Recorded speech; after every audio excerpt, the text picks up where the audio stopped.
Première épître de Paul à Timothée, chapitre 6. Que tous ceux qui sont sous le joug de la servitude regardent leur maître comme digne de tout honneur, afin que le nom de Dieu et la doctrine ne soient pas blasphémés. Et que tous ceux qui ont des fidèles pour maîtres ne les méprisent pas, sous prétexte qu'ils sont frères, mais qu'ils les servent, d'autant mieux que ce sont des fidèles et des bien-aimés qui s'attachent à leur faire du bien. Enseigne ces choses, et recommande-les. Si quelqu'un enseigne de fausses doctrines et ne s'attache pas aux saines paroles de notre Seigneur Jésus-Christ et à la doctrine qui est selon la piété, il est enflé d'orgueil. Il ne sait rien. Et il a la maladie des questions oiseuses et des disputes de mots, d'où naissent l'envie, les querelles, les calomnies, les mauvais soupçons, les vaines discussions d'hommes corrompus d'entendement, privés de la vérité et croyant que la piété est une source de gain. C'est en effet une grande source de gain que la piété, avec le contentement.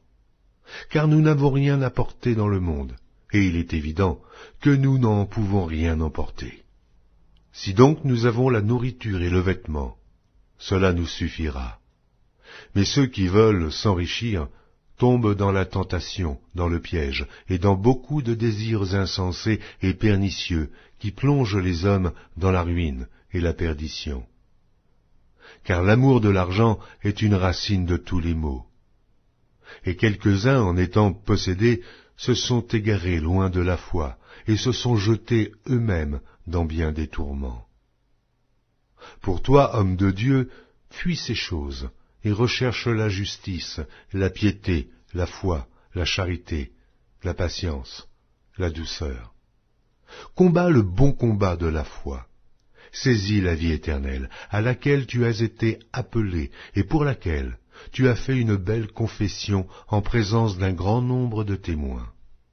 Je te recommande devant Dieu, qui donne la vie à toute chose, et devant Jésus-Christ, qui fit une belle confession devant Ponce Pilate, de garder le commandement, et de vivre sans tache, sans reproche, jusqu'à l'apparition de notre Seigneur Jésus-Christ, que manifestera en son temps le bienheureux et seul souverain, le roi des rois et le Seigneur des seigneurs, qui seul possède l'immortalité, qui habite une lumière inaccessible, que nul homme n'a vu ni ne peut voir, à qui appartiennent l'honneur et la puissance éternelle. Amen. Recommande aux riches du présent siècle de ne pas être orgueilleux, et de ne pas mettre leur espérance dans des richesses incertaines, mais de la mettre en Dieu, qui nous donne avec abondance toutes choses pour que nous en jouissions. Recommande-leur de faire du bien, d'être riches en bonnes œuvres, d'avoir de la libéralité et de la générosité, et de s'amasser ainsi pour l'avenir un trésor placé sur un fondement solide, afin de saisir la vie véritable. Ô Timothée, garde le dépôt, en évitant les discours vains et profanes et les disputes de la fausse science, dont font profession quelques-uns, qui se sont ainsi détournés de la foi. Que la grâce soit avec vous.